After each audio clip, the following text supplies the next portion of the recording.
Network News. Ang pamahalang lungsod ng Vigan ay namahagi ng rice bran sa Vigan City Kotseros. Ang inisyatiba na ito ay isang napapanahong tugon ng pamahalaang lungsod upang mag-abot ng tulong sa mga kotsero na ang kabuhayan ay napektuhan hindi lamang sa kapansin-pansing pagbaba ng mga turistang dumating kundi maging sa kamakailang pagtaas ng presyo ng langisa dulot ng krisis sa Middle East.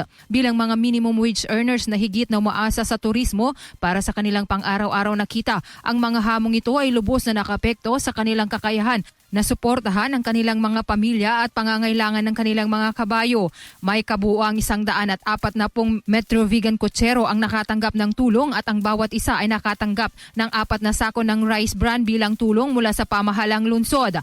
Ang inisyatiba ay naglalayong magbigay ng makabuluhang suporta sa sektor lalo na sa mga mahihirap na panahong ito. Ang mga miyembro ng Asosasyon of Kotseros de Vigan ay nagpahayag ng kanilang taus-pusong pasasalamat sa pamahalang lungsod sa patuloy na tulong na pinaabot sa kanilang asosasyon. Higit pa rito ay patuloy na nagbibigay ng libreng regular na check-up at taunang mga programa sa pagbabakuna para sa mga kabayo ang pamahalaang lungsod na tinitiyak ang kalusugan at kapakanan ng mga hayop na ginagamit ng mga kotsero sa kanilang pang-araw-araw na kabuhayan. Mula dito sa IFM Vigan, Idol Joyce Vasquez, Tatak, RMN. RMN Network News.